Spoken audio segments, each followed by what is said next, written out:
Uh, Om Narayanam Suragurum Jagadekanatham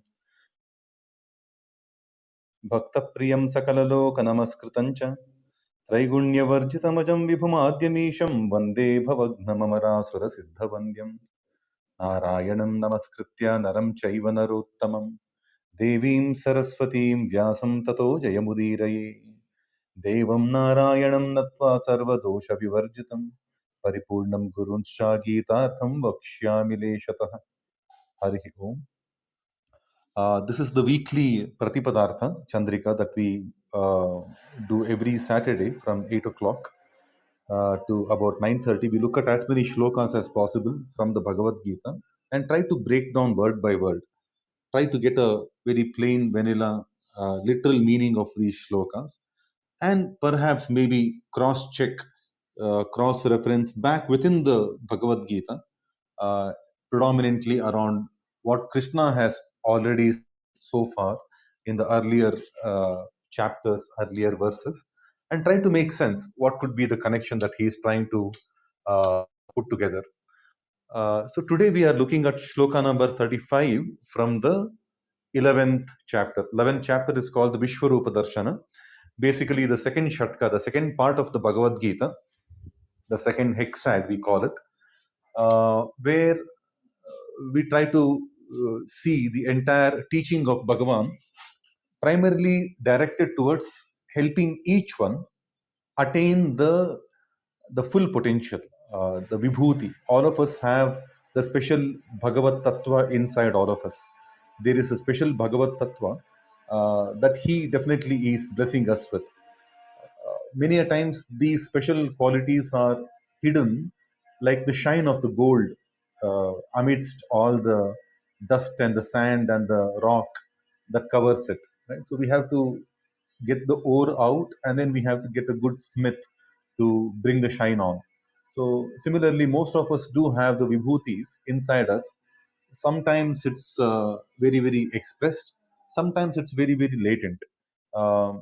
And we got the expression of the various vibhuti tattva that we can perhaps think of, through various experiences that we encounter, and that's what was shown in the 10th chapter.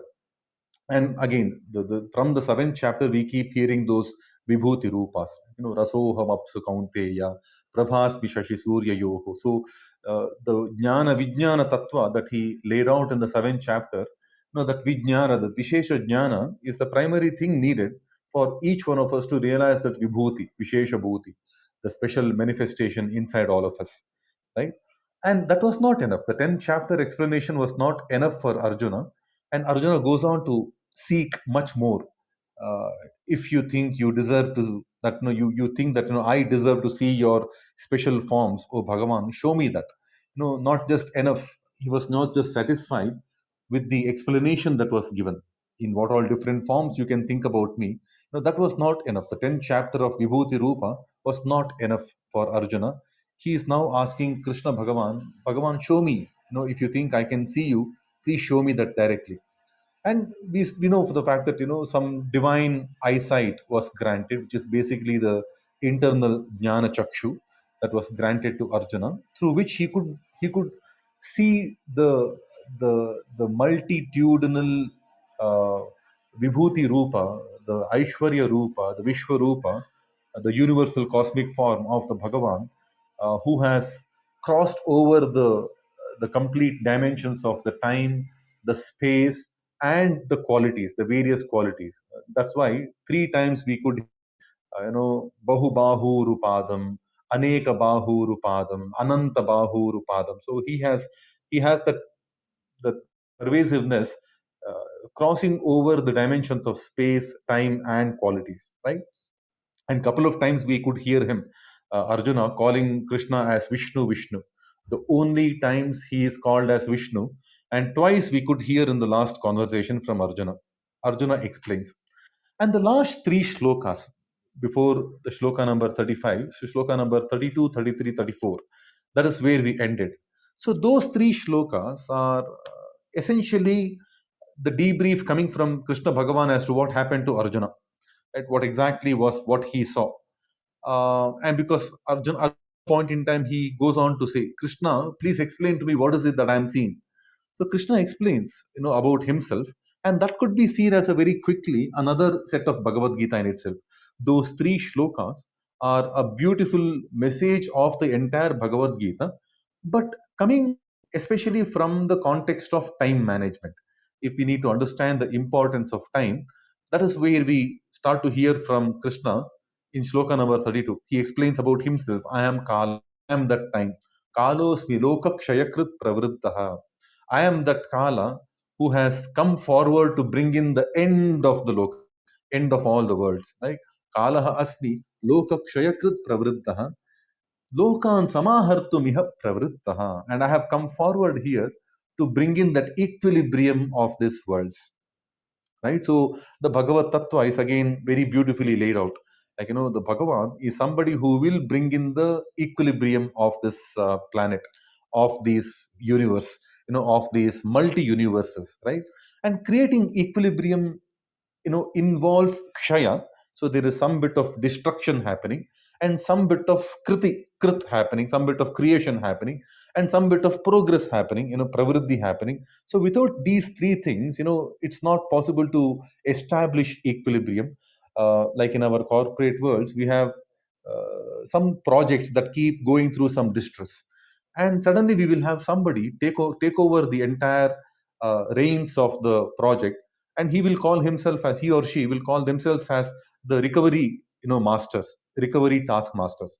And whenever we have to do some recovery around the P&L, for a failing project, for a project under distress, a couple of things that we need to do is that, a, we need to do what is working well for us. We need to do more and more of that, so there is pravriddhi happening. We have to look at, doing something new that can perhaps, salvage some bit of healthy P&L for us. So there is some kriti happening, and we definitely need to be doing some bit of chop shop kind of activities. Get rid of those unnecessary flaps. Kshaya, that the destruction is also happening, and all of this is extremely time bound. So that's the time, right?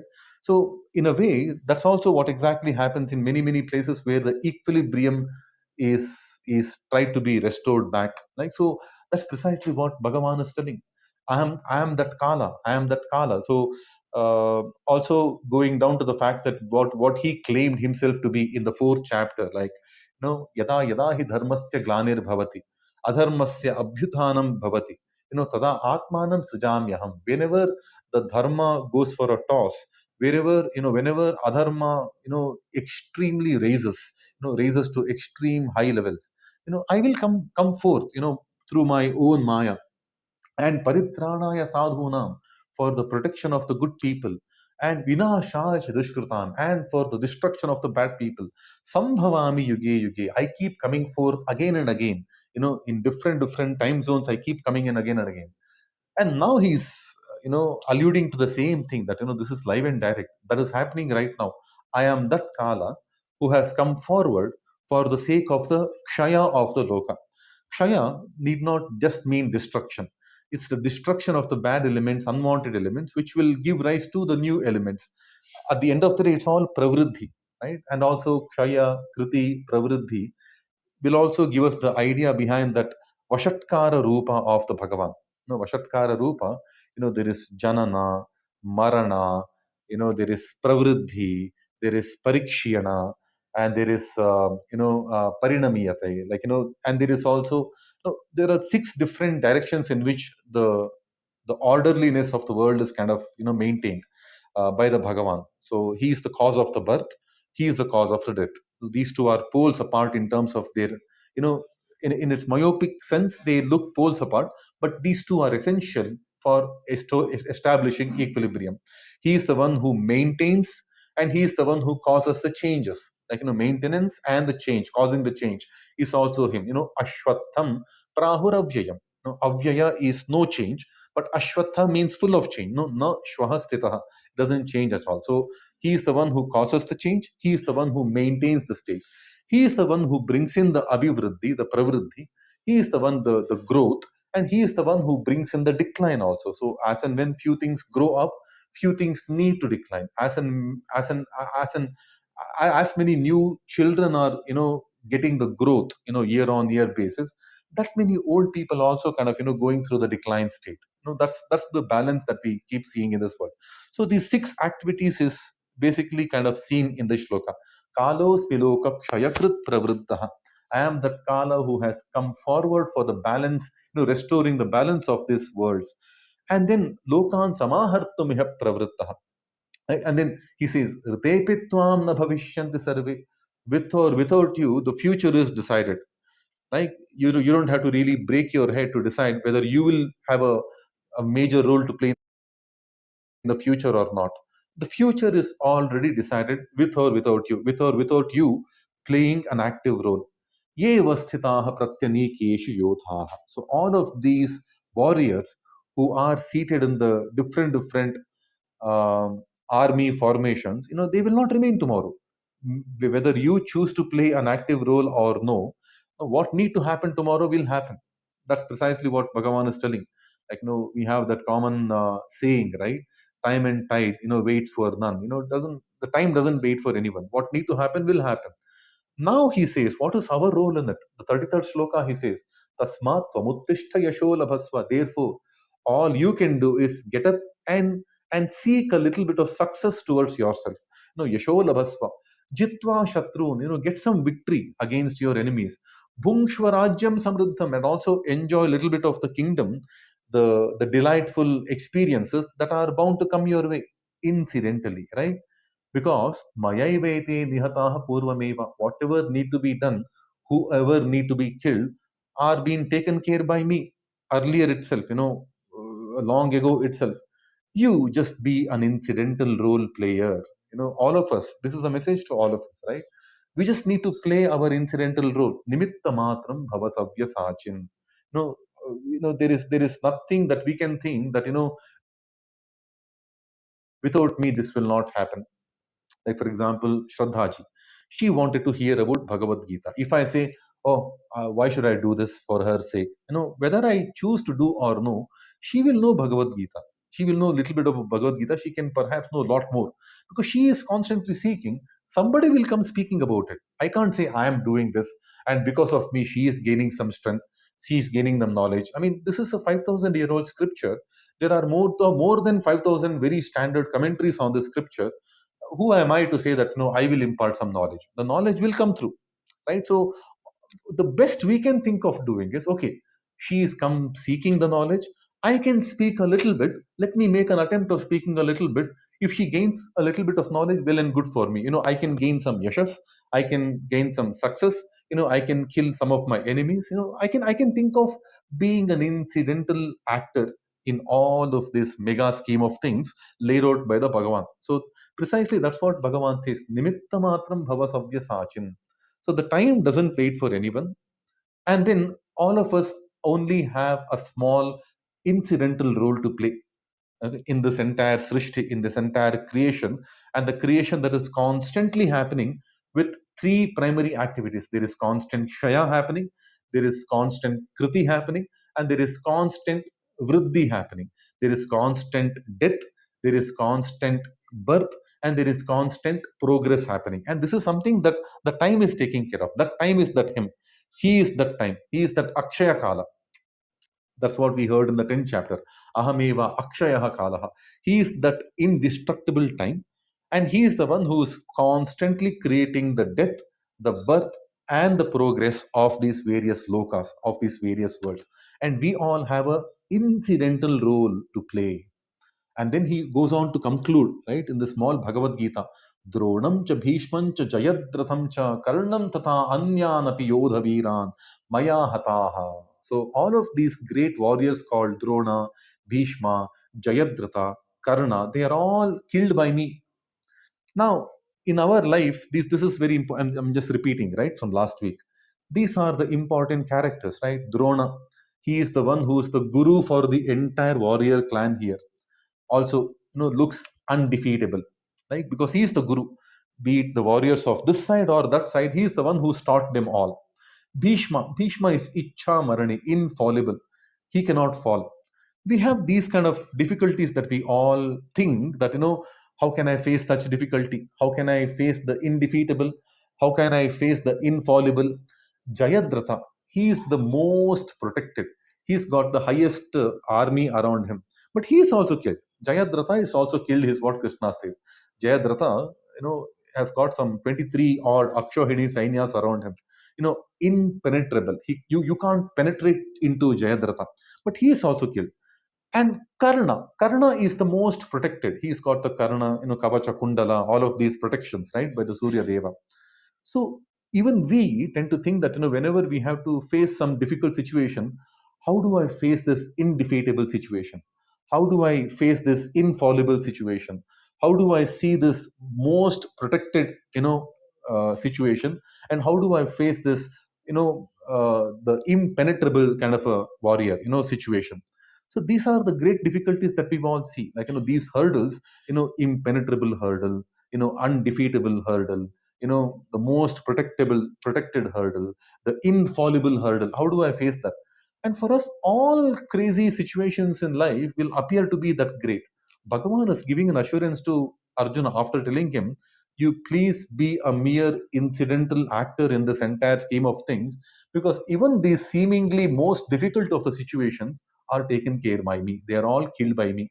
Jahima Vyathishta, don't get shaken up. Ma Vyathishta, kill them because they are already killed by me. You just be an incidental role player and then do your little bit and then appear to be killing them. Yudhyasva jeta sirane sapatnan, and get some victory. Like, fight, get some victory and overcome all of these, adversaries that you have in your life. This is basically the three shloka Bhagavad-Gita, the complete message of Bhagavad-Gita for us. A, right? The Kala takes care of everything. The time doesn't wait for anyone. B, we all need to play our incidental role. And C, even the seemingly most difficult of the situations are taken care by that Bhagavan. We just need to go forward and forward and forward, right? That is where we now come to the 35th shloka. Very beautiful section, one of my favorite sections in the Bhagavad Gita, because after this 35th shloka, the 11 shlokas that come from Arjuna are the most beautiful that we hear from Arjuna. Right? Let's see what we have right now. I will quickly read the shloka number 35. Harihi Om. You click on the link provided by Shraddha ji under the room title. We will directly come to this beautiful website put down together by Dr. Sampadananda for the Aurobindo Ashram. Right? So we get to hear some thoughts from Aurobindo as well. While it is a very good aid for our learning of the Bhagavad Gita, this is not an end in itself. We will, wherever we think that there can be some more thought to be brought in to some of these translations given to the website, we will definitely try and make an attempt. And despite all our best attempts, we will never be able to completely digest the deeper meanings of Bhagavad Gita. And that's the disclaimer, right? So we go to shloka number 35 now. Harihi Om. Sanjaya Uvacha. Etachhrutva vachanam keshavasya कृताञ्जलिर्वेपमानः किरीटी नमस्कृत्वा भूय एवाह कृष्णं सगद्गदं भीतभीतः प्रणम्य एतत् श्रुत्वा वचनं केशवस्य कृताञ्जलिर्वेपमानः किरीटी नमस्कृत्वा भूय एवाह कृष्णं सगद्गदं भीतभीतः प्रणम्य. We will scroll down a little bit on this web page. We get something called the Padacheda, right? Where the entire shloka is broken down into its individual words and things like that. So Sanjaya Uvacha, that's a small sandhi. Sanjaya Uvacha becomes Sanjaya Uvacha. Etat Shrutva becomes Etat Shrutva. It's a small sandhi. Etat Shrutva Vachanam Keshavasya Krita Anjalihi Kritanjalihi Vepamanah Kiriti Namaskritva Bhuyah Eva Aha. Bhuyah Eva becomes Bhuya Eva. The Visarga goes missing. Visarga Lopa Sandhi. Eva Aha Evaha. Bhuya Evaha. Eva Aha. Evaha Krishnam. Sagadgadam Bhita Bhitaha Pranamya. So these are the words in the shloka, right? We unjumble these words and put them into a proper prose order. And that's what we see in the Anvaya. There is a section called Anvaya. Sanjaya Uvacha. Keshavasya etat vachanam shrutva. Now Sanjay is telling Dhritarashtra, right? So he's telling Dhritarashtra. Keshavasya. So hey Dhritarashtra, hey Prabhu, hey Rajan. So he's telling him. केशवस्य एतत् वचनं श्रुत्वा किरीटी कृताञ्जलिः वेपमानः नमस्कृत्वा भूयः एव भीतभीतः प्रणम्य कृष्णं सगद्गदम् आह. Right? केशवस्य एतत् वचनं श्रुत्वा सः किरीटी कृताञ्जलिः वेपमानः भूत्वा नमस्कृत्वा भूयः एव भीतभीतः प्रणम्य कृष्णं सगद्गदम् आह. What does that mean? We click on dictionary. There is a link on the top called dictionary. Right? Sanjaya Uvacha, Sanjaya said, Keshavasya etat vachanam shrutva. Having heard these words from Keshava, having heard these words from Krishna. Keshava is Krishna, right? Ka Isha Ishena Vandita. Like, he is the one who's worshipped by Ka, which is Brahma, and Isha, which is Rudra. So he is the ultimate Bhagavan. So Keshavasya etat vachanam shrutva, having heard these words of Keshava from Keshava, Kiriti, that Kiriti, which is Arjuna, right? The one with the Kirita, that Kiriti, who is now Kritanjali, who is now folding his hands, with the clasped hands. Vepamanaha, he's also trembling right now. Namaha Kritva, Namaskritva, completely saluting to Krishna. Bhuyah eva, again, very much terrified. Bhuyah eva, once more. Bhita bhitaha, in a very, very scary, tremble, frightening way, in an extremely state of frightened state. Pranamya, again bowing down. Krishnam sagadgadam, like, to Krishna in a very, very faltering voice, aha, he spoke. What is his? No, so now Sanjay is telling Dhritarashtra, having heard these words from Krishna, Arjuna became trembling, he became shaken up, and again, in a very, very trembling voice, he did namaskara to Krishna with a folded hands, and then he spoke. Right? Now, Arjuna Uvacha follows after this, right? So he spoke. So basically, he's just giving an explanation.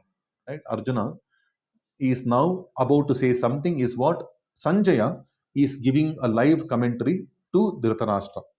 Let's quickly see what Aurobindo interpretation says. So Sanjaya said, having heard these words of Keshava, that Kiriti Arjuna, with clasped hands and trembling, saluted again and spoke to Krishna in a faltering voice, very much terrified and bowing down. Very, very straightforward. So now we are about to hear what Arjuna is saying. After the three shlokas from Krishna, where it was little bit of, he shook up Arjuna literally. Whether you choose to fight the war or no, Arjuna, what need to happen will happen, right? Because uh, Arjuna, the biggest thing that Arjuna had, like for example, we had this line, right? No, Ye vasthitaah pratyanikeshu yodhaah. We heard that line, which is in the shloka number 34. That ye vasthitaah pratyanikeshu yodhaah sounds very similar to ye vasthitaah pramukhe dharta rashtraah. Now this is a shloka from the second chapter. No, yaneva hatvana jijivi shamaha. Arjuna, when his Vishada was coming to the full flow, his biggest worry was killing whom, upon the death of whom I will not be able to live. This is the big statement that Arjuna makes in the second chapter. Yaneva hatvana jijivi shamaha. By killing whom I will not be able to live, those people have come forward in the line of Dhritarashtra's army or Dhritarashtra's son's army. Now Krishna is giving him an assurance. You think you will not be able to live without these people living? Know that they are already dead. I have only killed them. What need to happen will happen, whether you choose to fight your nimitta role or no, whether you choose to exercise your incidental role or no. Drona, Bhishma, all of these people are already killed. Now imagine the trembling that Arjuna has to go through. Arjuna was thinking he will have to do some great, great things. That was all rendered null and void. and you think that you will not be able to live without these people around you. They are gone. Now you decide what you want to do about your life, whether you want to live or no. So Arjuna, we can easily picturize that he is completely trembling, and that's precisely what Arjuna, so Sanjaya spoke to Dhritarashtra. This Arjuna is now completely trembling in a very very frail and faltering voice. He's now telling Krishna. So what will Arjuna tell Krishna? We will hear. We move on to shloka number 36. Right? Harihi Om. Arjuna Uvacha Sthane Hrishikesh Tava Prakirtya Jagat Prahrishyatyanurajyate cha Rakshansi Bhitani Disho Dravanti Sarve Namasyanti cha Siddha Sanghaha. Right? Sthane Hrishikesh Tava Prakirtya Jagat Prahrishyatyanurajyate cha Rakshansi Bhitani Disho Dravanti Sarve Namasyanti cha Siddha Sanghaha. We will see the Padacheda for this shloka as well. Arjuna Uvacha. That becomes Arjuna Uvacha. Sthane Hrishikesha Tava Prakirtya Jagat Prahrishyati Anurajyate cha. That Prahrishyati Anurajyate becomes Prahrishyati Anurajyate. There is a small sandhi happening there. Rakshansi Bhitani Dishaha Dravanti. Dishaha Dravanti becomes Disho Dravanti. Sarve Namasyanti cha Siddha Sanghaha. So, 2, 3 sandhis in this shloka. Now we will unjumble them into a proper prose order. We will see the Anvaya. Arjuna Uvacha. He Hrishikesha Sthane Tava Prakirtya Jagat Prahrishyati Anurajyate cha Bhitani Rakshansi Disha Dravanti Sarve Siddha Sangaha cha Tvam Namasyanti. I just added the word Tvam, right? So, He Hrishikesha Sthane. Right? What does that mean? We click on dictionary. Hey Hrishikesha Sthane Yukta. Like that is rightly so. Rightly and in one good place. It's all Yukta. Sthane, you know, it can mean couple of different things. One is it's a avyaya called it is Yukta. It is rightly so. It is all proper. What is all proper? That tava prakirtya jagat prahrishyati. By praising your glories and the name, the world is rejoicing.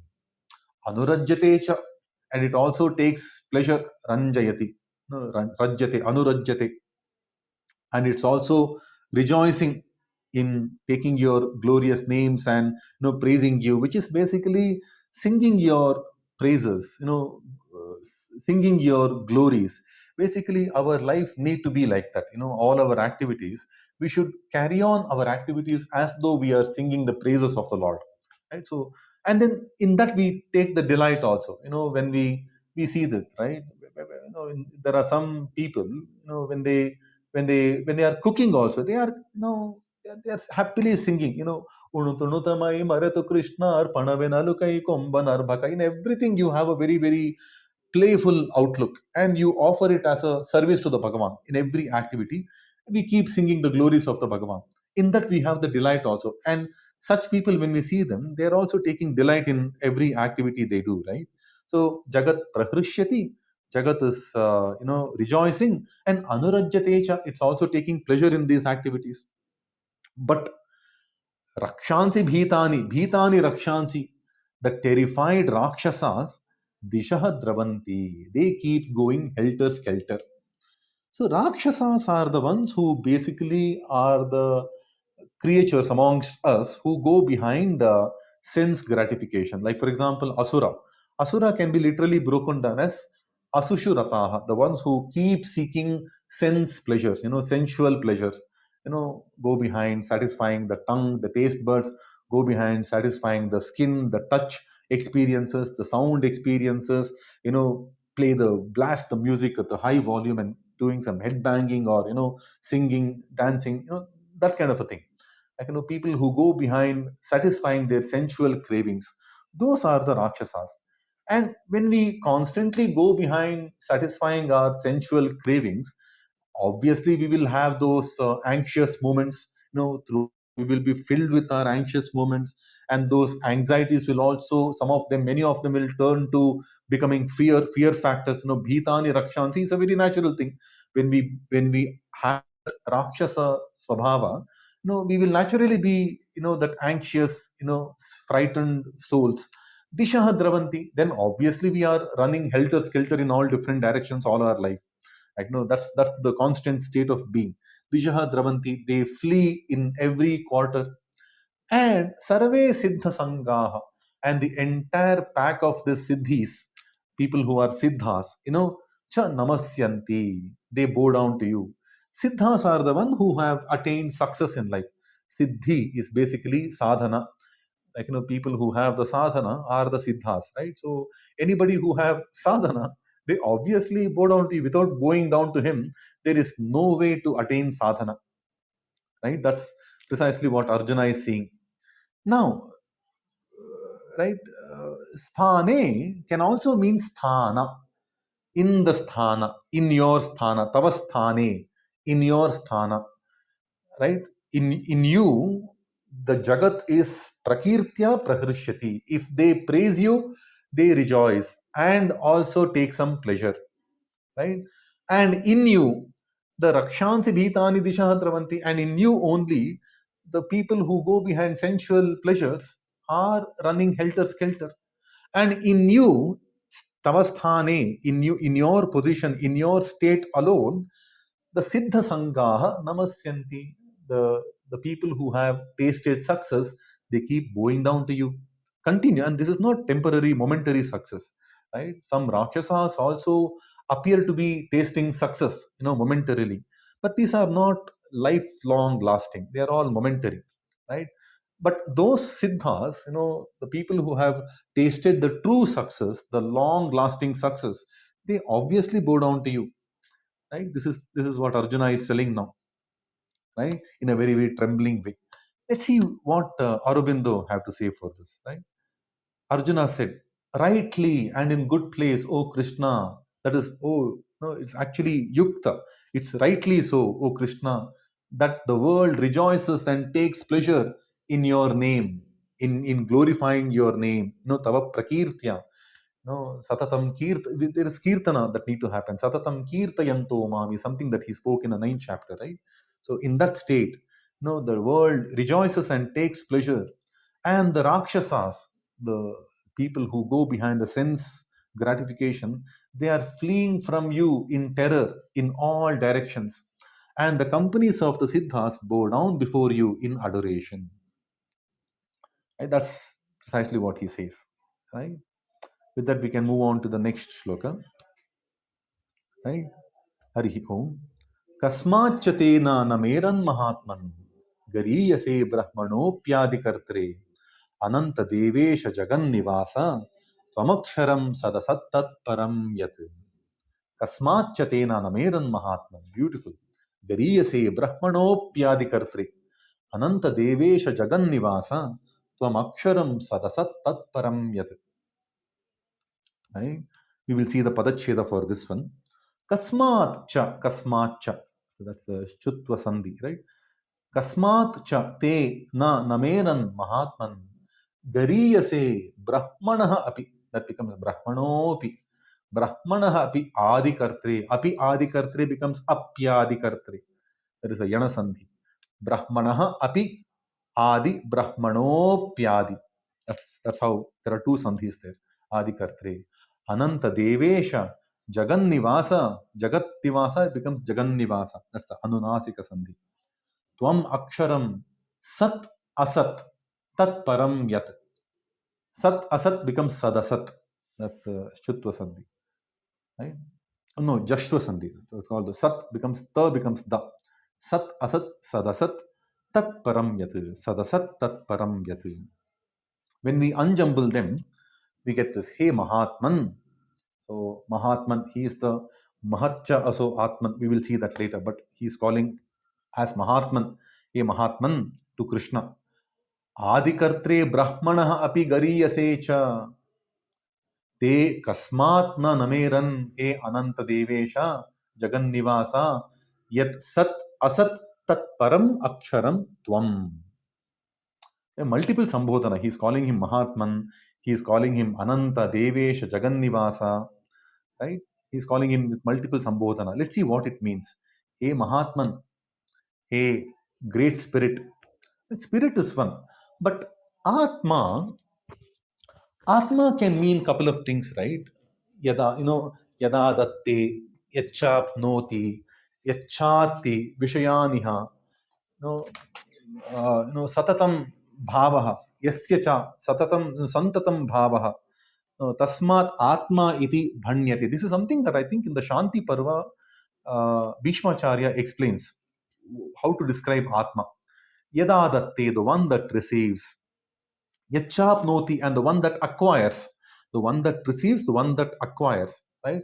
Yachaati, and the one that pervades, enters in every space. Yachaati Vishayaniha, and takes the experiences. So at the end of the day, whether it is me who's speaking, you guys are listening, the experiences, Shrotram Chakshuh Sparshanam cha, Rasanam Ghranam Evacha, Adishthaya Manaschaya Vishayanupasevate. The one who's really, really enjoying it all is that Ishvara who's sitting inside all of us. That Ishvara is the one who is enjoying it all. Whether we make some nice payash and then we consume it, whether we make a nice samosa and then consume it, whether we make a good musical song and then listen to it, or whether we make a nicely, feeling blanket and then wear it upon us with a good touch experience. No, whether it is something good to see, good to taste, good to hear, good to smell, all the good experiences are eventually taken by him. He is the one who is experiencing it all. And he is not just this tiny Atma, he is the Paramatma, he is the Mahatma, he is that big entity. Right? So, hey Mahatman, because you are the one who is experiencing it all. What all? That there are Siddha Sanghas who are Namasyanti, you are experiencing it. There are Bhitani Rakshansi, naturally the people who go behind the sense gratifications are running helter skelter, and you are experiencing it. Right? And then the people who do your kirtana prakirtya prahrushyati, like people who are finding solace in doing your satata kirtana, and also people who are getting some pleasure out of it. Eventually you are the one who is experiencing it all. It's all happening inside you. Sthane tava sthane, in your position, right? That's why he is called the Mahatman. Hey Mahatman, oh great Atma, Adikartre Brahmanah api gariyase. Gariyase is you are greater than. You are greater than that Adikartra Brahma, that Prajapati who create, Saha Yajnaha Prajaha Srishtva, right? That even than that Brahma who created this entire Srishti, you are greater than him. Brahmanah api Adikartre Brahmanah api Tvam Gariyase. You are greater than him also. Kasmachatena nameran. How can we not bow down to you? Ananta Devesha Jagannivasa. Right? The Devesha Jagannivasa, whenever he calls him Devesha, Devesha is Devanam Isha. Like, he is the Isha, he is the Lord of all the Devata Gana. And Jagannivasa, he is the ultimate abode of the entire Jagat. आसीदुदार गुणवारिधिर प्रमेया Narayan परतम परमात्स एक संशांत संविदखिलम जठरे निधाय. So when the world is about to come to the close, come to the ultimate resting place, he is the one who keeps the jagat in his udara, in his stomach, and that's why he is the Jagannivasa. No, muktanam paramagatihi, right? When we get liberated, after the mukti and things like that, he is the ultimate abode. We all take shelter under him. So he is the Jagannivasa. We will have some Matra Nivasa, we will call our home as a small Nivasa, right? All our homes are called Nivasa. He is the ultimate Jagat Nivasa. He is the ultimate shelter for the entire world.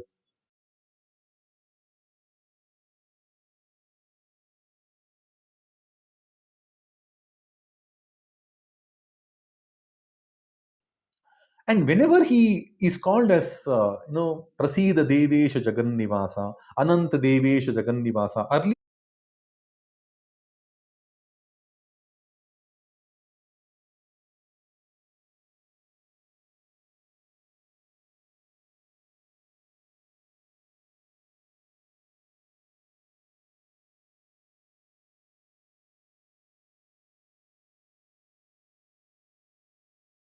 Here we heard this expression couple of times. Whenever he is explaining the Ananta Bahu, Daravaktra Netram, all of these things, that you are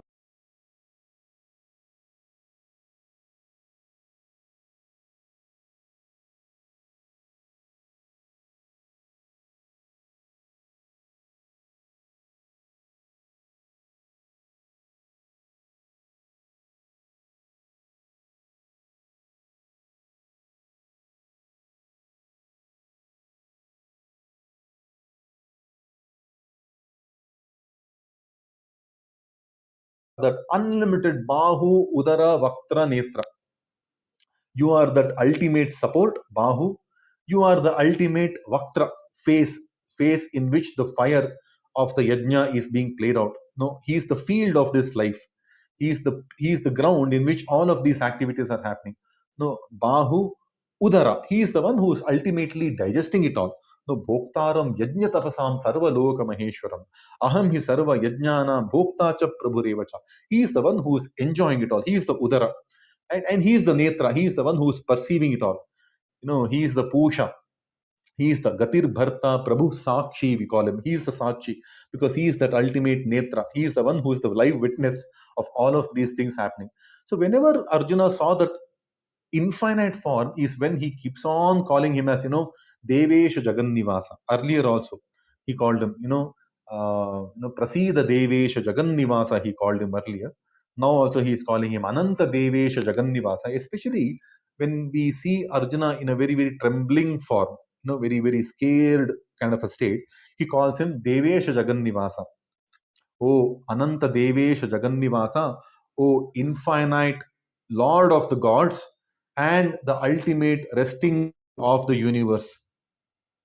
Yet, whatever that is Sat, Asat, Sat and Asat.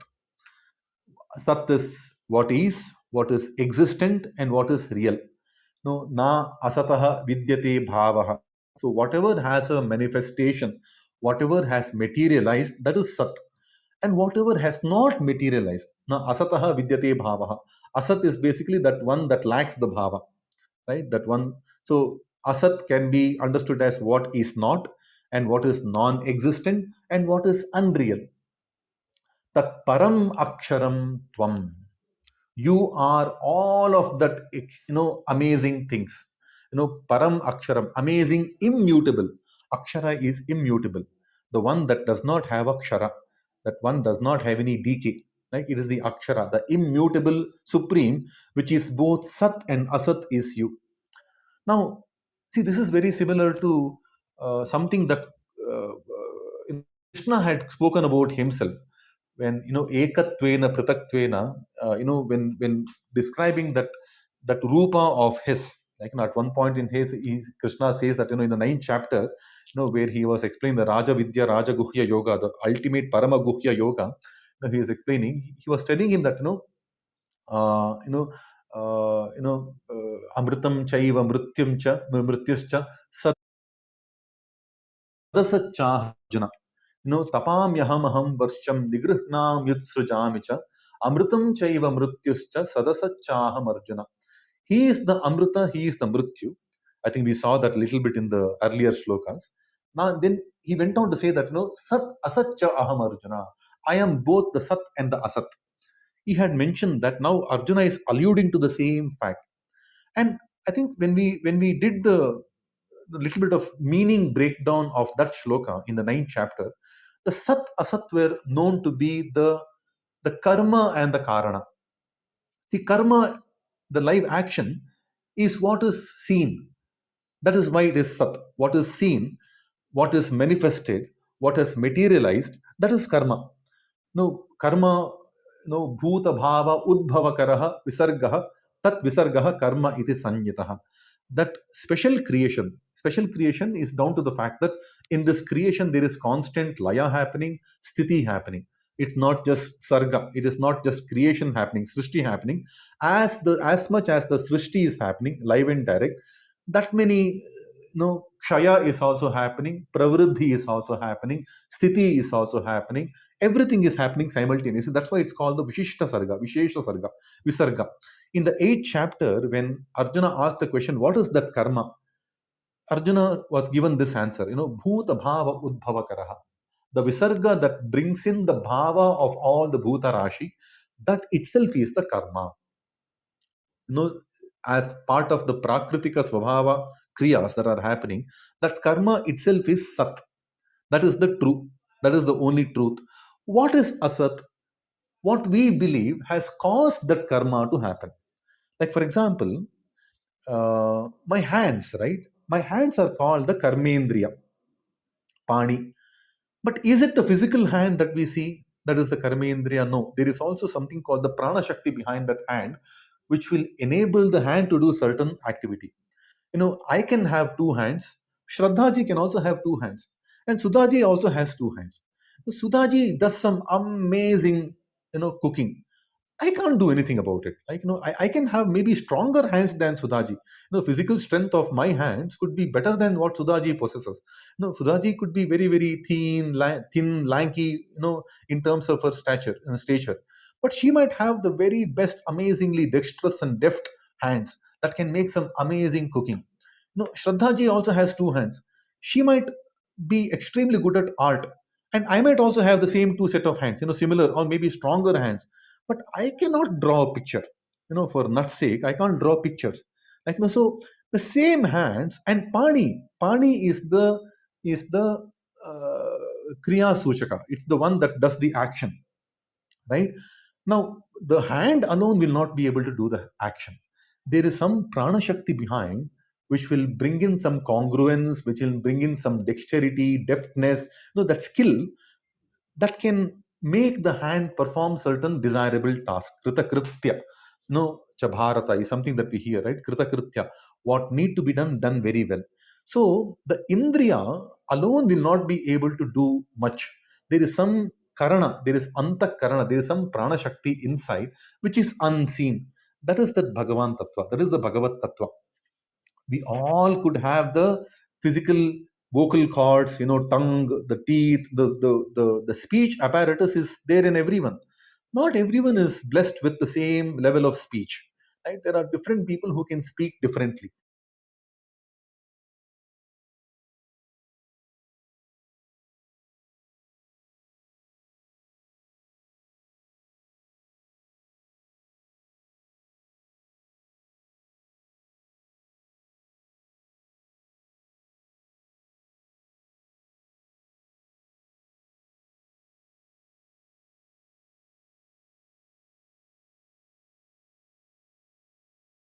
The Bharati Devi blesses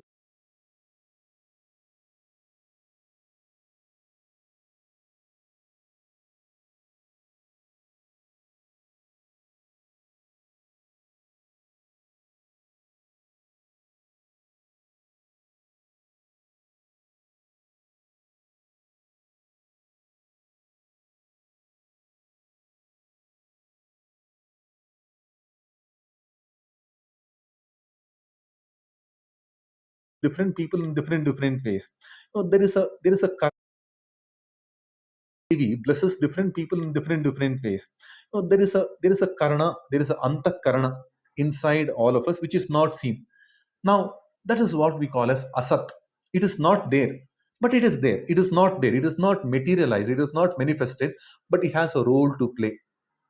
Like in the science school textbooks, also, we see, right? You sow the seed into the soil. You keep watering the seed. After some time, the plant comes up, the sprout comes up.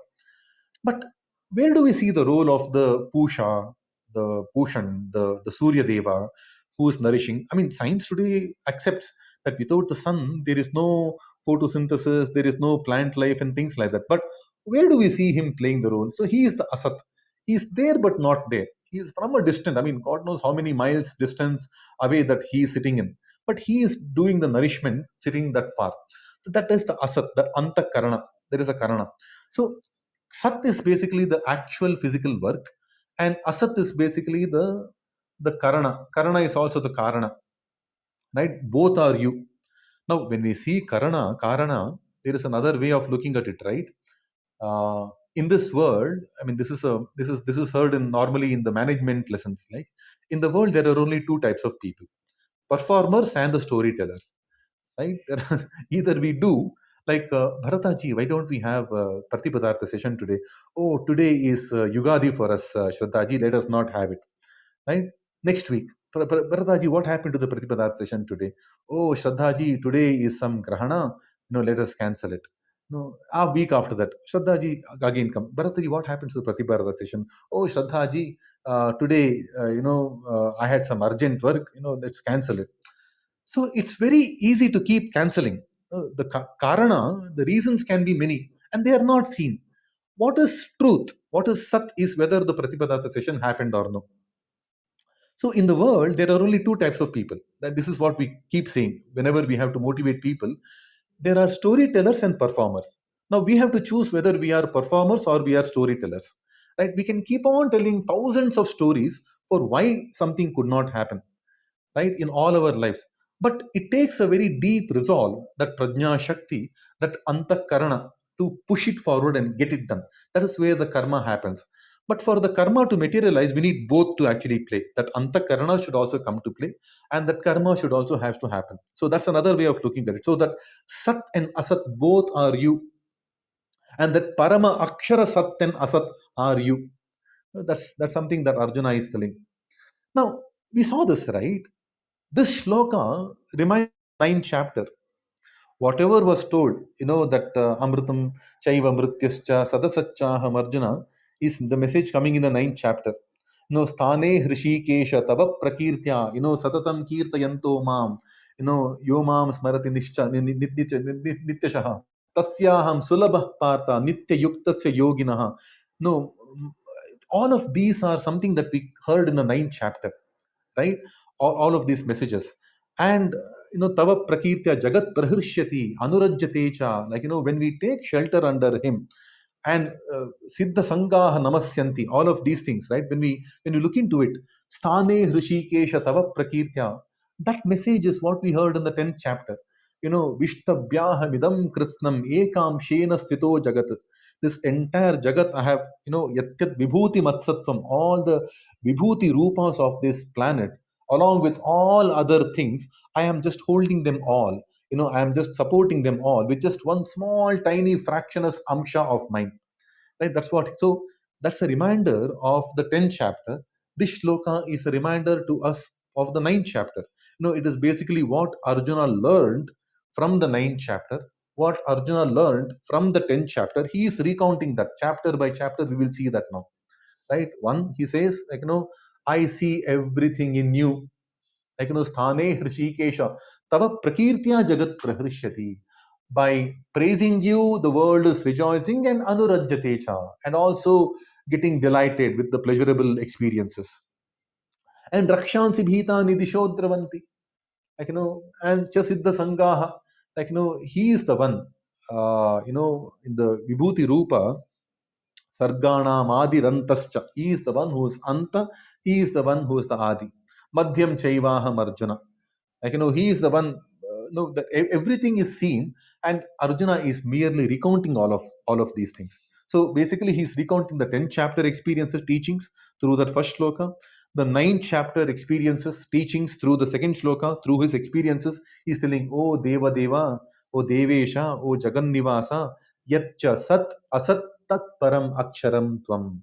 For whatever Krishna told in the ninth chapter, that, sadasachaham Arjuna, he is recounting the same thing. And kasma chatena nameran, how can we not bow down to you? Now, bow down to you is what eventually was the messaging from Krishna in the ninth chapter. Patram pushpam phalam toyam yo me bhaktya prayachati. Tadaham bhaktyupahritam ashnami.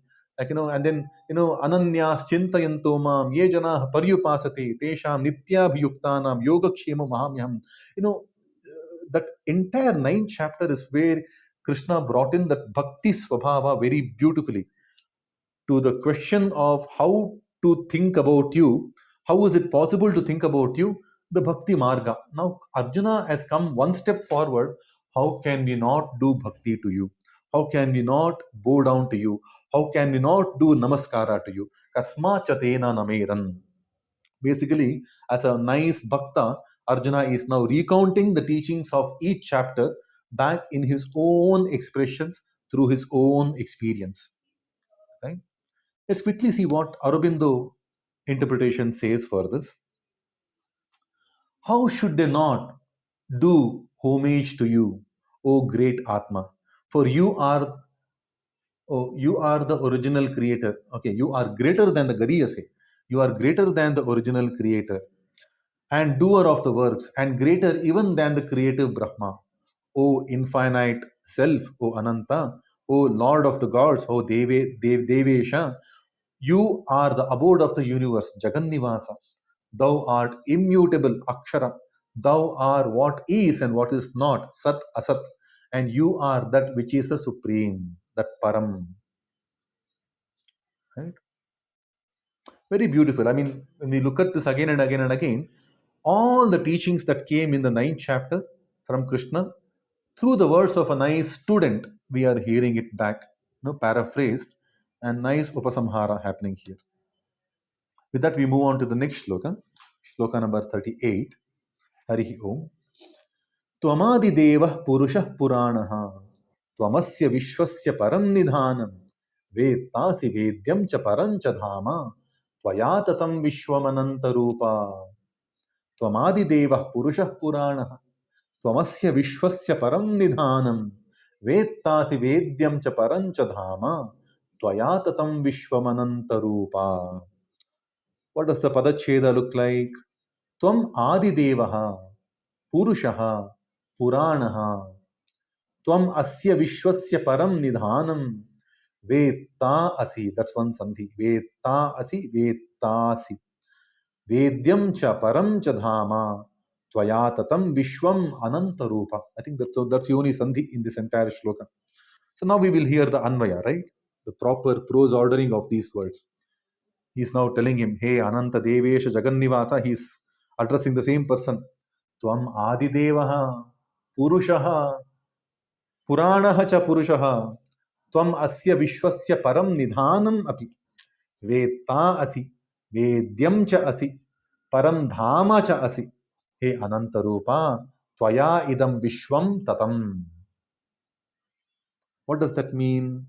We click on the dictionary. Right? Tvam Adideva, you are that Adideva, the first original God. Puranaha Purusha, you are that Purana Purusha, you are that ancient Purusha. If there is any first soul, Atma, Purusha, Pure Sheti, right? The one that dwells inside the Pura. You are the initial dweller of this Pura. Jagat, Pura called the Jagat. Chatvam Asya Vishwasya Param Nidhanam. And also you are the Parama Nidhana, the resting place, abode of this Vishwa. Right? Samshanta Samvidakalam Jatare Nidhaya. That's what we see, right? So you hold this entire Jagat in your Udara. And you are the Param Dhama, Paramadhama. You are the Vetta Asi, you are the one who knows it all. Vedyamcha, you are the one to be known. Ultimately, what is to be known? You are to be known. You are the Paramadhama, you are that ultimate abode. Right? Hey Anantarupa, O infinite form, Tvaya idam Vishwam tatam. From you has this universe extended out. Right? Now look at this, right? Again, the Avyakta Rupa that was explained in the 8th chapter. At one point, Krishna goes on to explain how to think about the Bhagavan. Kavim Puranam Manushasitaram Manoraniyam Samanusmaredya Sarvasya Dhataram Achintya Rupam Aditya Varnam Tamasah Parastat. Arjuna is able to see that. Arjuna is able to recount those lessons. I understood. You are the Adi Deva. Like, at one point he also explains, Abrahma Bhuvana Lokaha Punaravartino Arjuna. Yam Prapya Nanivartanti. At one point, Tadhama Paramamma, that, he is the Paramadhama. He mentions that. Avyakta Vyaktaya Sarvaha Prabhavantya Haragame, Ratragame. So, all of, Parastasmat Bhavonyo Vyakto Vyakta Sanatanaha Yasyanta Sarva Bhutani. Sthani asyanta sthani bhutani yena sarvamidam tatam. Now, all of these messages were told in the 8th chapter also. And Arjuna is now putting them all in his own words and then recounting it back to Krishna. So this is basically, this shloka can be seen as a students, a very amazing students learning of the 8th chapter. So the previous shloka was that amazing students recounting from his own experiential learning of the 9th chapter. The one before that was that same amazing students recounting, retelling of the teachings through his own experiential learning of what was told in the 10th chapter. So it's chapter by chapter. This brilliant student called Arjuna is recounting the messages, the teachings of each chapter through his own experiences of what he saw in the Vishwarupa and through his own words. You are the Purana Purusha, Kavim Puranam, Panushasitaram, Anoraniyam Samanusmaredya, Sarvasya Dhataram Achintya Rupam, Aditya Varnam Tamasaha Parastat. No, he is the Paramadhama, Yena Sarvamidam Tatam. All of these things are coming, right? Let's see what Aurobindo says. You are that ancient Atma. You are the first and the original Deva. You are the supreme Nidhana, no Nidhana, the supreme resting place of all. You are the knower and you are the one which is to be known. Vettasi Vedyam cha. And you are the highest status, the Parama. And you are that infinite form, O Anantarupa. By you has this universe been extended. Tvaya idam vishwam tatam. That's come multiple times. Yena sarvamidam tatam. That avinashitu tadvidhi. Yena sarvamidam tatam.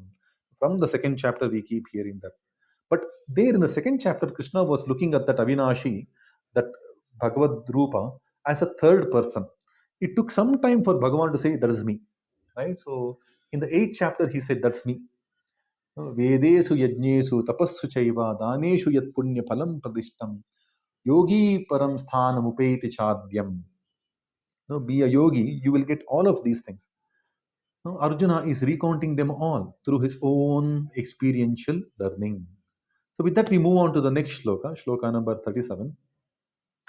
Vayur yamognir varunah shashankaha prajapatisthvam prapitamahascha namo namaste stu sahasra kritvaha punascha bhuyo pi namo namaste. Vayur yamognir varunah shashankaha prajapatisthvam prapitamahascha Namo namaste stu sahasra kritvaha punascha bhuyo pi namo namaste. What does the padacheda give us? Vayuhu, Yamaha, Agnihi, Varunaha, Shashankaha, Prajapatihi, Tvam, Prapitamaha, Cha. Namaha Namahate Astu, Sahasrakritvaha, Punaha Cha Bhuyaha Api Namaha Namahate. Oh, see, number of times Namaha, Namaha, Namaha comes in these 11 shlokas. See, this is 11th chapter. Ekadashi. Tomorrow is Ekadashi, right? Ekadashi. So Ekadashi is very, very special for Bhagavan. 11 steps, right? 11 steps are basically the 11 steps of Atma Sanyama. Atma is that Manas. Manas is the 11th Indriya, right? There are 10 Karmendriya, 10 Jnanendriyas, and then controlling them all together is that Atma Sanyama, that Manas Sanyama, right? That's where the Ekadashi holds its significance. And fasting really, really helps. So tomorrow, those of you who are fasting, Vishaya Vinivartante Nirahara Sadehinaha, right? So in these 11 shlokas, which beautifully describe the Vishwarupa, right? And also the teachings of all the 11 chapters, there are 8 times that Krishna is told Namaha Namaha by Arjuna. And 8 times Namaha is basically Shashtanga Namaskara. Shashtanga Namaskara is basically Daurbhyam, Janubhyam, Padbhyam, Shirasa, Manasa, Vachasa, all of this, Urasa, through our chest, through our head, which is basically all our thoughts, all our, brains, all our speech, all our, manas, all our actions, all our movements, all our supports, All of this is for the sake of Bhagavan. Right? The Sashtanga Namaskara is basically a very, very graphical way to describe that Bhagavan, all that I say, all that I think, all that I do, all that I support, all that supports me, all that is in my head, everything is for you. Everything is for you. Sarvam Kalvidam Brahma. That's where we offer the Sashtanga Namaskara, right? All the things that I do, all the things that I see, all the things that I think of, all it's all Brahma that I think of. There is nothing beyond the Brahma. Even in this Pratipadartha session, I might be doing a small, facilitation role of reading the meaning and things like that. But I'm only thinking of Bhagavan. That's the state to be. So 8 times we hear Namaha, Namaha, Namaha from Arjuna, right? त्वं वायुः त्वं यमः त्वं अग्निः त्वं वरुणः त्वं शशाङ्कः त्वं प्रजापतिः त्वं प्रपितामहः च ते सहस्रकृत्वः नमः नमः अस्तु पुनः अपि भूयः नमः नमः ते. So number of times he does namaha namaha in this section is actually 8 times. Kasmachate, kasmachata, kasmacha te nameran. Like, from that sloka onward, when you keep counting the number of times he does namaha, namaha, namaha, it's 8 times. Right? So that's basically Sashtanga Namaskara coming from Arjuna in these 11 shlokas. And also, complete Atma Sanyama Sthiti. Okay, Tvam Vayuhu. What does it mean? You are the Vayu. Right? Vayu is also Dakshina. He also, Vayu is not Dakshina. Vayu is that southwest. Vayu is that southwest, right? Vayavya. Opposite of Agneya, right? Agneya is southeast, northwest, sorry. Vayu is the northwest. Vayu. Tvam Vayuhu. Yamaha is the south, is the direction of south. Dakshina Murti, right? Dakshina. Yamaha is the south. Agni is that where the kitchen is, southeast. Right? Southeast is Agneya. Agneya is Varunaha. Varuna is the west. Right? Varunaha. Shashankaha. Soma. Soma is the north. These are all different directions. Right? Prajapati, he is the top. Prapitamaha, down. Uh, Brahmane Namaha, Vishnave Namaha. We keep saying that, right? And then there are also, if these can be looked at as Upalakshana, then there is Kubera also, Indra also, Niriti also. The other things are also, other directions are also brought in. So basically, with Upalakshana brought in, these things will define all the 10 directions. But nonetheless, you are the Vayu, you are the Yama, you are the Agni, you are the Varuna, which is the god of waters, right? Agni is the god of fire. Yama is the god of death, the guardian of Dharma. Vayu is the wind god, right? The Balavan Vayu. Shashankaha is the god of happiness, moon, but he is also the Bhauma, like, he is also the god of happiness. Shah is 2 times happiness and Anka. Right? So he is the one who, he is the Prajapati. He is the father of the creatures. He is the one who created everything. And he is also the Prapitamaha. He is the great grandfather. No, not just Pitamaha. He is the Prapitamaha. Pitamaha is Brahma, which can be Prajapati. He is the Prapitamaha, the father of Pitamaha. Pitamaha comes in the Vishnu Sahasranama also. So many of these names that Arjuna calls Krishna, later in the Anushasana, Bhishmacharya also recollects the same kind of expressions. You know, what pranada, Prapitamaha, I forgot. I mean, towards the last part of Vishnu Sahasranama, I think Prapitamaha also comes. Okay, Prajapati. Basically, that's Lord Vishnu himself, right? Prapitamaha cha. So you are the father of that Prajapati also. Basically, Prapitamaha means you are the father of that Prajapati. But typically, when we do the directions, Prajapati, the Brahmane Namaha, Vishnave Namaha, we say. We see the upward direction and the lower direction because Urdhva Moola Madaha Shakam, right? So Vishnave Namaha, Brahmane Namaha, we see that. And Sahasrakritvaha Bhuyaha Apite Namaha Namaha Astu. And 1,000 times more, I keep bowing down to you again and again and again. Now, see this 1,000 times more Namaha Namaha Astu. That's the last message that we get to hear in the in the seventh chapter. You know, Yesham Twantagatam Papam Jananam Punya Karmanam Te Dvandva Moha Nirmuktaha Bhajante Mam Anand. So they keep bowing down to me, right? At the end of the day, once you overcome all your vasanas and things like that, that you are born out of, you know, all the dvandvas and things like that, that are quite natural for this creation, so you will constantly worship me. Right? Nate namaha namaha astu. And also at the beginning of the seventh chapter, Krishna lays down the para apara prakriti, like, bhumi rapo nalo vayu kammano bhumi revacha buddhi revacha ahankara iti yamme bhinna prakriti rastadha. Right now, Yama is also the adhipati of the Akasha Tattva. So Vayu, Akasha, Agni, Varuna, Shashanka. Shashanka is one amsha of the Bhumi, Prithvi, Bhauma, right? He's one knocked off from the earth. That's what we believe. And there's a small amsha of the Prithvi.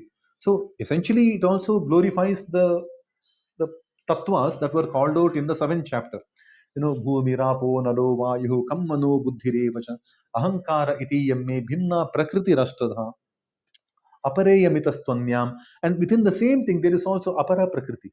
There is a para prakriti and there is apara prakriti also, right? And that is where the different tattvas come into play. Yama tattva, Varuna tattva, Shashanka tattva, all of these things. So, in a very nice way, Arjuna has brought both the para prakriti, apara prakriti, which are all part of that Bhagavan, and then understanding this entire greatness of the Bhagavan. Punaha cha, sahasra kritvaha, namaha namaha te astu. I keep worshipping you now.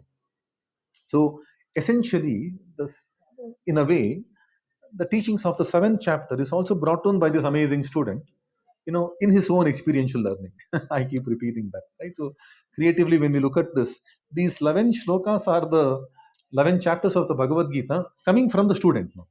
Now, it is not Krishna who is giving us Bhagavad-Gita, it is Arjuna who is giving us the Bhagavad-Gita, from his viewpoint, right? So this is essentially that seventh chapter. I mean, again, this is my view. This is not there in any of the commentaries or the bhashyas and things like that. When we look, but we are only looking at Bhagavad Gita, right? Tick and type within the Bhagavad Gita, so we get to see the same expressions coming within the Bhagavad Gita in those respective chapters, and that's what I'm trying to tick and type with. Right? Let's see what Aurobindo interpretation says. You are that Yama, the Vayu. Okay, Agni, Soma. Soma is that Shashanka. Varuna, Prajapati, father of the creatures, and the great grandsire. Salutation to you 1,000 times over and over again, and yet again salutations to you. And when we say Yama, Vayu, Agni, we have to also understand these are also the Vibhuti Rupas called out. Varuno Yada Samaham. Right? There is a Varuna Tattva among the Jalachara Pashu. Right? There is Soma or Shashanka. Shashanka Nakshatrana Maham Shashi, he says, among the Nakshatra Desa Tattva. Agni, Vasunam Pavakaschasmi, Pavaka. He is the Agni, right? Pavaka. And Vayu, Pavana Pavatamasmi, he says, Yamaha Sanyamatamaham. So all of these are also his own Vibhuti Rupa.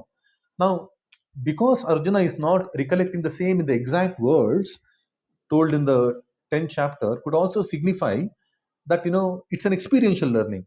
And 10th chapter is nothing new. 10th chapter is an extension to the 7th chapter because the Vibhuti Rupa started getting laid out in the 7th chapter. रसोहम अप्सु कौन्तेय प्रभास्मि शशि सूर्ययोः प्रणवः सर्ववेदेषु शब्दः के पौरुषं नृषु पुण्यो गन्धः पृथिव्याञ्च तेजश्चास्मि विभावसौ. So all of these things, a lot of vibhuti rupas were called out in the 7th chapter itself, right? So that's another way of looking at it, right? Again, there are many more ways of looking at them. I think we will have, the more we contemplate on them, the more deeper meanings will come and dawn upon us. Right?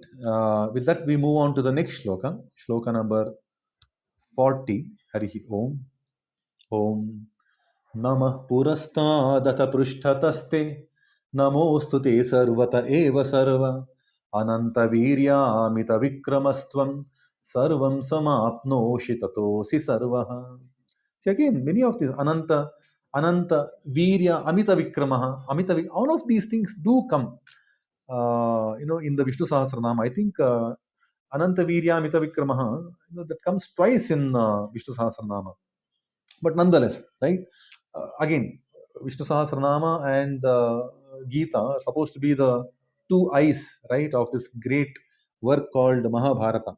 Right? There are two chakshus, and through them, one only by contemplation of on the many names that we will be able to understand the Bhagavad Tattva, and through his teachings we can understand the Bhagavad Tattva through the Gita.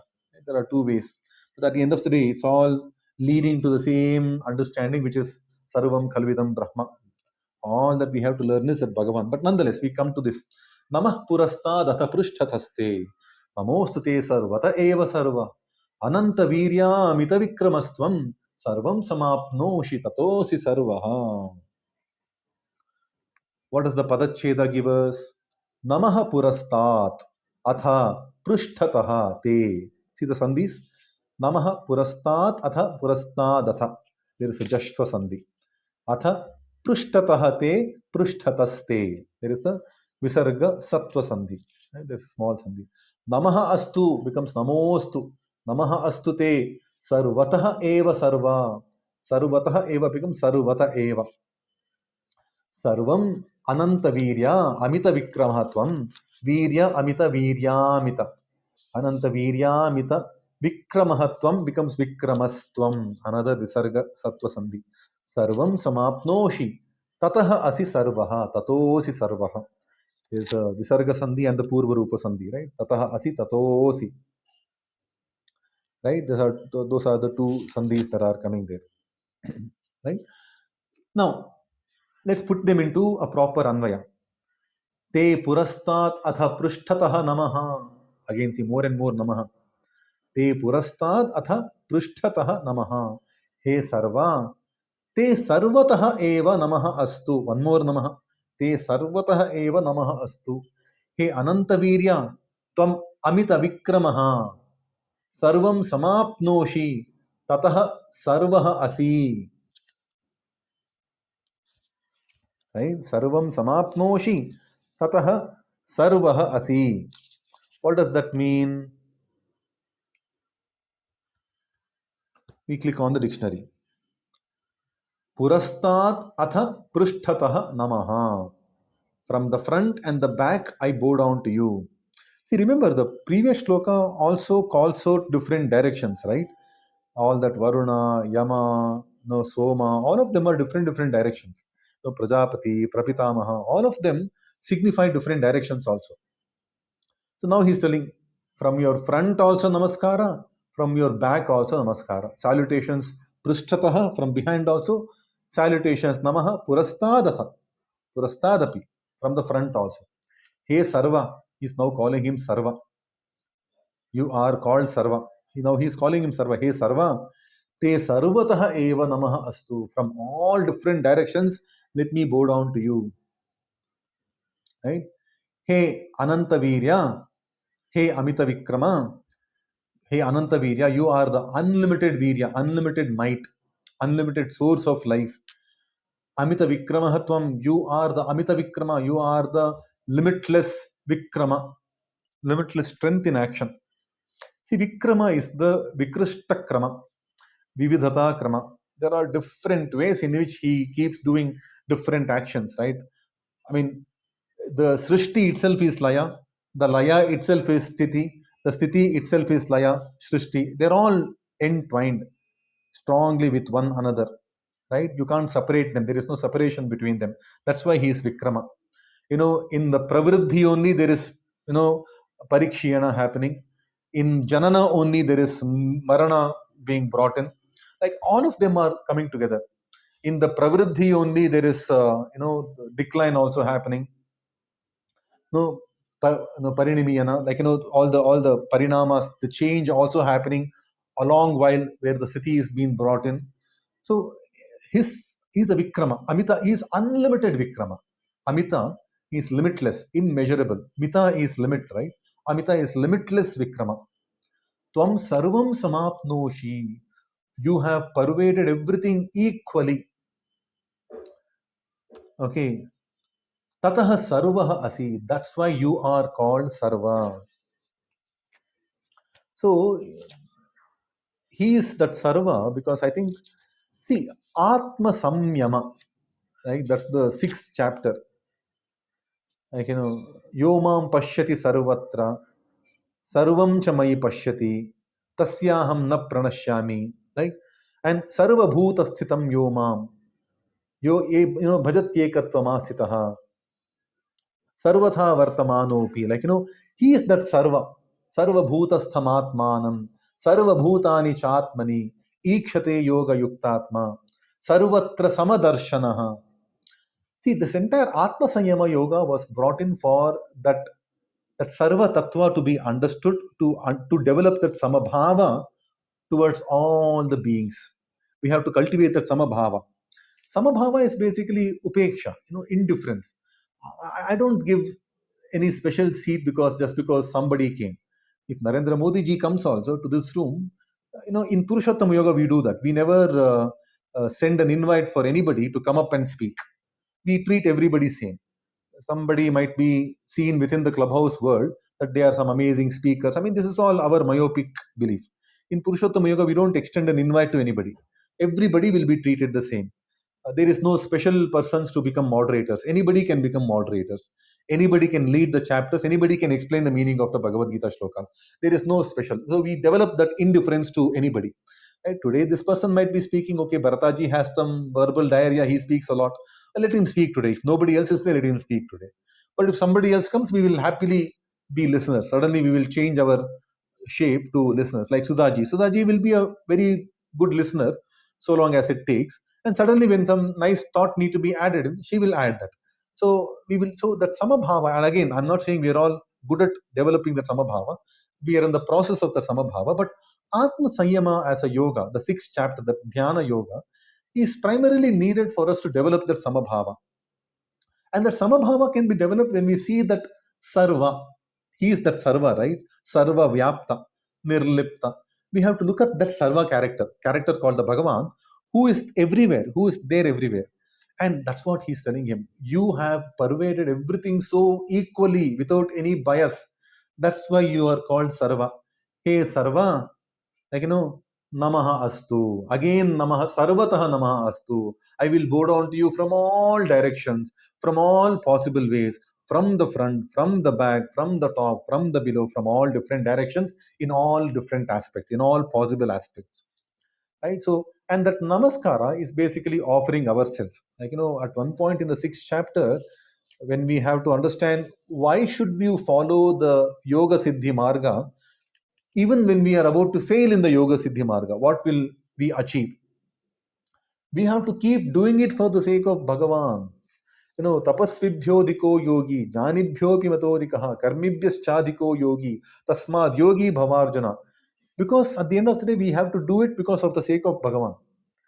Purva abhyasena tenaiva hriyate, the end of the sixth chapter is that, yoginam api sarvesha madgate nantaratmana shraddhavan bhajate yomam, no, same yukta tamo mataha. He is the ultimate person who keeps offering all his actions towards me with proper shraddha. So now Arjuna is able to pick that up through his experience.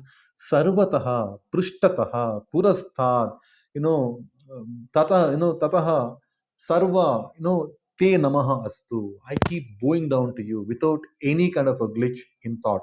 Because you have pervaded everything so nicely, so equally. You are that Sarva. And that is how we can develop that samabhava towards everything. When we start looking at that Bhagavan in everything that we deal. Doesn't mean to say that no, we will treat them all the same way.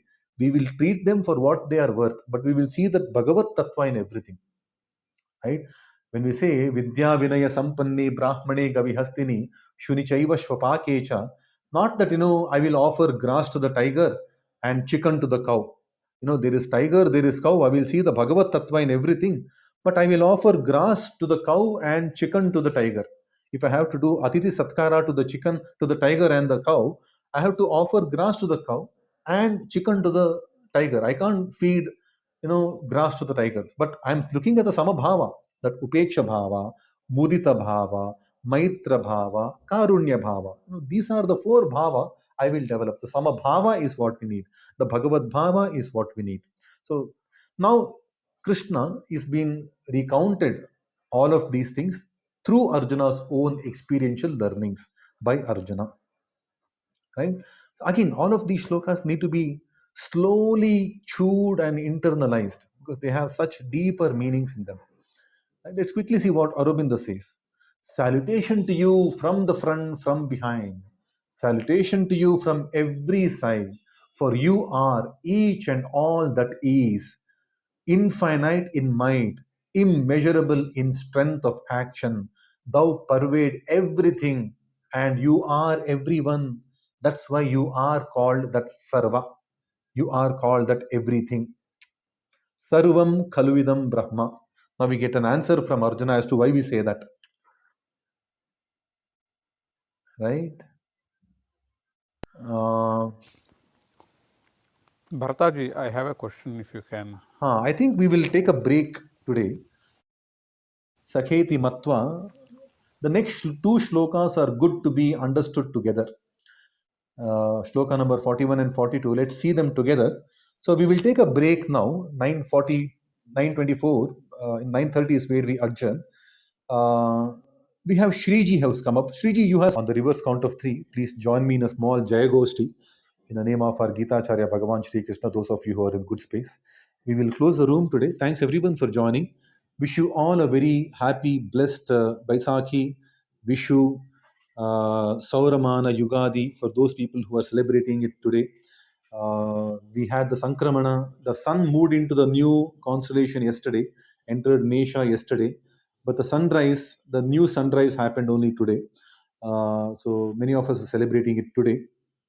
Wish you all a happy Vishu for the new year, the Shobhakrit Samvatsara. Let it shower great amount of blessings from the Bhagavan to all of us. With that, let's conclude the room now. 3, 2, 1. Mukopi yat prasadena mukunda shayanayate rajarajayate rikto raghavendram tamashraye Bharati Ramana Mukhya Pranam Tarada Shri Gopala Krishna Priyatam Shri Krishna Arpanamastu. Have a beautiful weekend, everyone. Have a beautiful day. Wish you all a happy Vishu. Jai Shri Krishna. Jai